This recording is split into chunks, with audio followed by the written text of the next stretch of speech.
Hey, I'm Alex Radcliffe from Board Game Co. and today apparently is Roll and Write Day. We'll do this video first where we're covering 5 roll and writes that we are not keeping, and then followed by a review of Paper Dungeons and a review of Rolling Realms. 2 deeper dives. Those will be going up on the channel later today. You can check those out, and if I remember, I'll throw links in the description to that video. But if you're watching this video right when it came out, then those aren't up yet.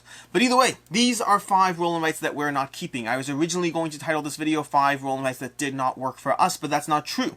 2 of these roll and writes do not work for us. 2 of these are games that I would rather not play. They really didn't do what I'm looking for out of any game, or specifically a roll and write. And then 3 of the other 3 range from enjoyable to actually being pretty good, but I'll go into it why I'm not keeping each of them, how they play, or a brief overview how they play, general thoughts and all that.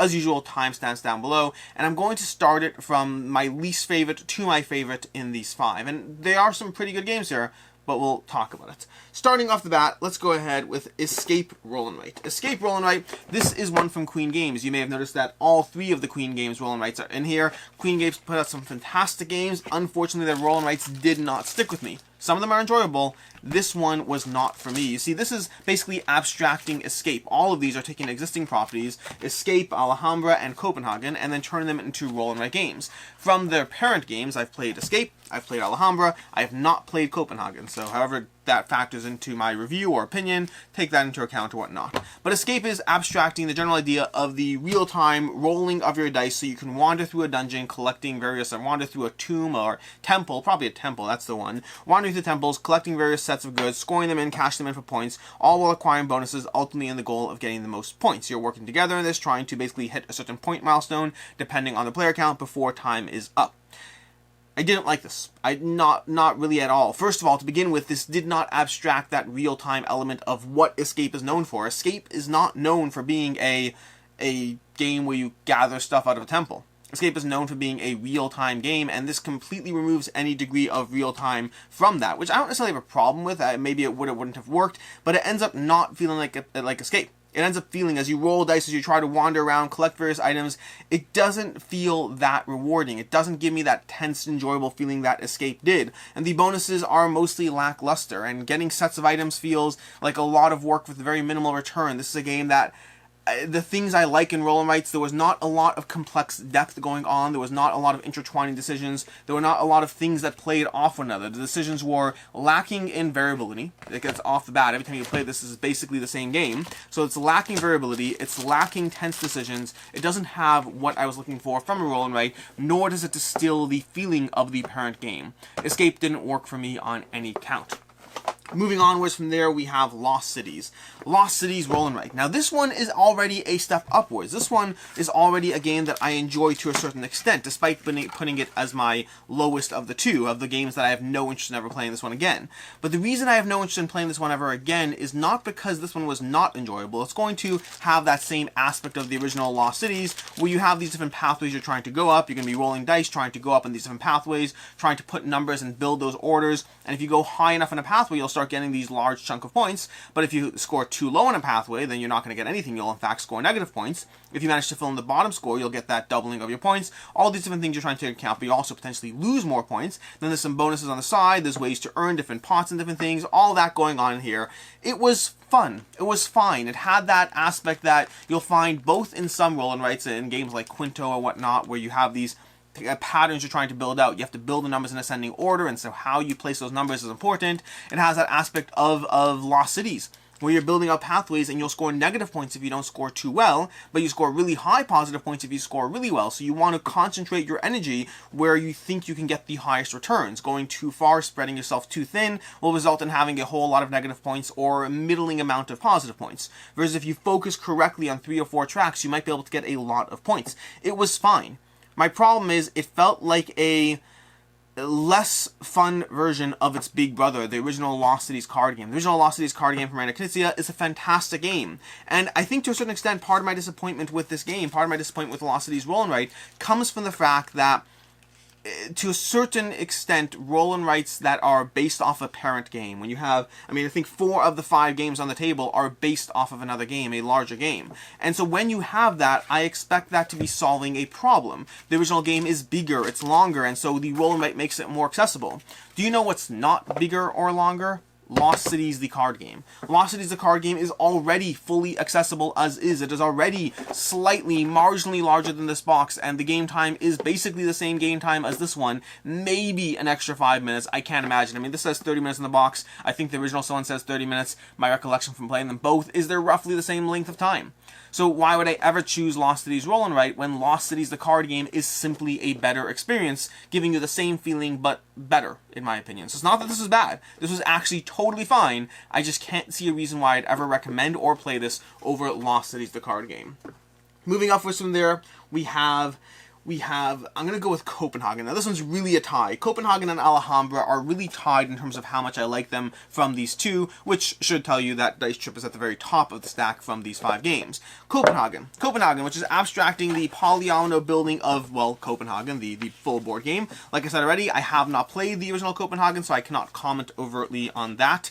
Not overtly, I can't comment in detail on that. I can definitely comment overtly on that. But you'll have your little central board where you're going to be placing your various shapes, as well as potentially grabbing these shapes, which are one-time use. You're going to be rolling your dice and go ahead and then, oh no, I can go ahead and create a set. Well, I'll go ahead and create these 2 sets of blue because white can go with anything. I'll create those 2 blue. I'll take this and I'll put it into my grid. Now, as you place different things, you're going to be taking bonuses on different tracks. You're going to be earning bonuses on different tracks. You're going to be trying to create rows and columns on this for different forms of scoring, all while manipulating these various bonuses that give you rerolls, that give you extra degrees, that make you mark out squares, change the color of things, use a crossed out thing, and then as you go up over here, you're getting further scores and or points or whatnot. Basically, Copenhagen is all about using those polyomino shapes, placing them into this little tower, and scoring what you can as you can until the game is over. It's fun. It does what it does. I can't compare it to its big brother, like I said already, but it does have polyominoes, it does have the quick roll and write, it does have the quick filling grid. I would say it lacks in variability, meaning there's no real reason to dive into the experience again and again. It's the same board, the same shapes, the same everything every single time, which can happen in roll and writes, but more importantly, it doesn't have anything to modify the experience. It has no bonus cards, no nothing. It's the same exact game every single time. The only variability is the dice that get rolled, and perhaps which, that's actually a pretty good roll, and with perhaps which of these get marked off by other players, and then your choice of trying to pursue different strategies. The choices on the table are light. I enjoyed Copenhagen. It's a fun game to dive into, but it's not one that's good for more than 5 or 6 plays because there's not a lot of reason to continue diving in once you've tried the various strategies. It is both light and lacking in variability. I find that when it comes to roll and writes, the things I like are either, and preferably both, but either either difficult decisions to be made, strategic decisions where I'm choosing between this or that, or a lot of variability, whether that variability comes from things that inherently mix up the gameplay, or just enough pathways that every single game is going to feel different. Copenhagen has neither of those. It is simple and the variability is light. It is enjoyable. I had fun with it, but it's not one I feel the need to keep past my plays. Which brings us to Alhambra Roll and Write. Now, Alhambra Roll and Write, I would say, is the same level of complexity, reward, variability, and all those things that I just said about Copenhagen. The reason I chose this one as arguably being better than Copenhagen partially comes from the nostalgia factor of it does give me that feeling of Alhambra to a certain degree. Not to a large degree, but when I play this one, I'm like, ooh, yeah, Alhambra, I like that aspect of Alhambra. And the aspect I'm talking about in particular, in this case, is the collection of buildings. Now, in Alhambra, you'll be rolling dice and then passing those dice around to other players. A little bit of a mechanism of how the dice get passed and how you transport some other players. But you'll be marking off various columns. You'll be intersecting the various dice, and you'll be marking off, oh, well, like, earn these dice over here. And you have different dice that you could roll each round, so you choose different intersections. You're not always stuck to one. You'll have a few dice, and you'll be able to choose which combination of a few points you'll be marking off a building. Now, the relevance of marking off a building is both the set collection. You'll be gathering sets of buildings, and then when you score for those buildings, you'll score for whoever has the most in that set, scoring first, second, and third place bonuses. That will be typical to Alhambra if you played Alhambra. And they don't really have like things like the walls, but they have this coin collection which can be utilized to manipulate dice or potentially to mark off multiple buildings at once. And then as well as that, you have this whole factor over here, which as you fill off rows and columns in your grid, you score additional points on your grid. So you're competing for general points of whoever has the most of each building type up here, but then you're specifically trying to get the full grids of buildings so you can get points on rows and columns in your grid depending on how many you filled off. Depending if you filled off 4, 5, or 6, scoring 2, 5, or 10 points respectively. Rinse and repeat until the game's over, and that's basically Alhambra Roll and Write. It's fun, it's simple, it does the job. Again, the biggest problem I have with it, and it has a nostalgia factor, it gives you enough of the taste and feeling of the original Alhambra that I'm like, I enjoy that part of it, and it's certainly quicker than Alhambra. This game plays fairly quickly, especially if you're playing it at lower player counts. You can knock it out fairly quickly. My biggest problem, like Copenhagen, is that once you're a few plays in, at a certain point, it stops becoming a reason to dive into it again and again. The decisions are the same, and the game is fairly light. You go through it, it works, but it doesn't have variability, nor does it have complex strategy, making it good for a variety of games, a few games in my collection, and then time to move on. Lastly, we have Dice Trip, which is my favorite of the 5 games over here. Dice Trip is one that I would keep if not for another game. So let me go ahead and explain that one and how that works out. But Dice Trip, and this one is Belgium.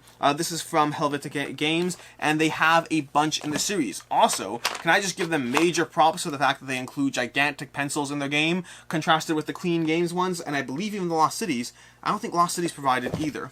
I believe, no, yeah, none of these other games provided any pencils at all. They relied on me having Helvetique, or just having pens and pencils in my house in general, in order to play. But this did not phone this in. These are full-length pencils with erasers and everything, and they're nice pencils too. The wood quality, I mean, this is no longer a review of a roll and write. This is a review of some solid pencils. I kind of want to keep these before I pass it on. Beautifully sharpened. I mean, these are some of the best instruments I've received in a roll and write game to date. No, I'm not being facetious. I'm saying these are genuinely nice to have. But let's go ahead and take these dice over here. Dice Trip, and like I said already, Helvetique, like I started to say already before I cut myself off, Helvetique has a few games in this set collection over here, in this collection of Dice Trip games. I'm trying to remember the ones they have. They have Dice Trip Belgium, and then they have, let's just say they have 2 others. Does it tell me in here? It's got to tell me here. Let me see what it says. It's got to tell me somewhere. Where's your marketing? You know how games like to stamp on the side of the box? You know, the various games they have all stamped on the side, buy this game, buy that game. Helvetique is both not stamping on the box, you know, all the marketing, and they're giving me full-length pencils. I don't know how these guys pay the bills. Either way, there are other games in the Dice Trip line. But let's go ahead and go through this. You'll be rolling the dice over here, and the players will all be choosing how they assign those dice to various locations, because you have to be mindful of a few different things. The first is you're creating these general sequence of numbers. So you can put the dice anywhere you want to a degree, but you will score extra points if you match a color to the specific color on the board. You'll score specific, you'll check off different boxes and score extra points there. Additionally, you will get points for having longer routes in the game, because there's all this little scoring mechanisms on the side of the board, giving you points for a variety of different things, also losing points for a variety of different things in the game. You'll have different scoring for longest routes. You'll have different regions having different regions. As you eventually get stuck, you'll be placing different like X's on regions where you can no longer go, trying to minimize how many different regions have those X's. So you're going through all these different things of trying to be mindful of these scoring opportunities. There's a few different elements of re-rolling or whatnot. There's creating patterns. There's a little mod over here where you can start getting the first person to get anything in the 1, 10, 20, 30, etc. Because the way the dice combine is, since they only go up to 6, we have this track over here, which we go 11, 12, 13, 14, 15, 16, 21, okay? Because what you're doing is you're combining 2 dice, so these 2 together, for instance, could be 15 or they could be 51, depending on which way you orient them. And then you want to create that sequence as you slowly chart a route through the area, trying to be mindful of placing your dice in the right colors to get extra bonus points, trying to be mindful of not getting cut off so you can't do anything, trying to build the longest route possible, getting full sequences of whatnot. Basically, it's going to be very similar to On Tour if you've played On Tour from board game tables. And that, specifically, On Tour, is why we are not keeping Dice Trip in our collection. Dice Trip was fun. It is easily the most complex from these 5 games. It doesn't have extra variability. That part is missing. Roll and Writes in general, unless they have a stack of bonus cards or different things that mix up the experience, then they inherently are lacking in variability. The nature of what they're doing with singular pads of paper does mean that roll and writes generally do lack variability. Where they tend to give you that experience often is in the form of the complexity that the game gives you. And On Tour does get, not On Tour, Dice Trip does give us the highest degree of complexity from the 5 games here. I enjoy Dice Trip. I would happily continue playing this one, but it feels too similar to On Tour. Now, arguably, Dice Trip has a little bit more strategy to it because of the degree of different scoring things you're being mindful of, versus On Tour just has 2 things, just a plain sequence that you're running through, and then managing those extra bonus regions if you hit it exactly in a spot. 2 things, both of those that are in Dice Trip, and Dice Trip just gives you more. What I would say is that for the feeling that the games give, I felt that On Tour gives me more of a map that I can really dive into. Also, it does give you multiple maps as well, so you have a little bit of variability there. That variability will be provided if you get multiple dice strips, because you'll then have multiple maps. The experiences are very similar. I think Dice Strip does a little more, but I think On Tour feels a little bit more elegant and straightforward, and to a certain extent a little bit more rewarding because of that, which is very much counter to the things I'm saying, where I'm saying I want more strategy in my roll and writes, and then I'm saying the simpler experience of On Tour is much more rewarding because of how focused it is. I hear what I'm saying. What I would say is that the complexity that Dice Trip gives is more in the managing of different scoring mechanisms as you try to figure out which one will score you more points, but it doesn't have interweaving complexity, if that makes sense. So while I appreciate it, while I enjoy it, and while I did for a period of time debate whether to keep both of them, there's enough similarity and overlap with On Tour that On Tour is the one we're keeping instead, which now that I'm thinking about it, I really should just do a review of On Tour at some point, because I don't think I've done a review of that, and it's not coming up on the channel later today. So maybe another day for that one. There are a host of roll and writes out there, many that we love, many that we are keeping. There will be another video along these lines at some point covering our favorite 10 roll and writes, specifically myself and Rena. We still have to play like a bunch more first though. We have like Dinosaur Island roll and write, we have Hadrian's Wall. You can't possibly have a list of the 10 best roll and writes without having played Hadrian's Wall. It may not make the list, but I have to play it at least. In any case, that is once again this video. These are 5 roll and writes that did not work for us. Escape and Velocities, again, I don't really recommend those for the reasons I gave already. Alhambra and Copenhagen, I think, are solid games and they're enjoyable. I do think that they are limited on their plays, though, although understand that I am coming in with the bias and the caveat that I tend to prefer slightly heavier experiences, and Dice Trip was by far the most rewarding. Unfortunately, On Tour is edging it out as far as the game that is staying in our collection. Later today, like I said already, there'll be reviews of Paper Dungeons and Rolling Realms, 2 other roll and writes that are getting their own dedicated videos, because I chose some to be in a bundle and some to, well, also because we're keeping those, so they couldn't have been in a title that I said 5 roll and writes we're not keeping, because I'm keeping the other 2, which is a bit of a spoiler, but I didn't plan a script, so I'm just talking at this point. That's unfortunate. In any case, until next time, I am Alex Radcliffe from Board Game Co. I hope you enjoyed this video, and I hope that this was helpful. Roll and writes are awesome and excellent and a lot of fun, and there's a host to choose from, which also means you should choose the ones that work best for you. Until next time, have a good one.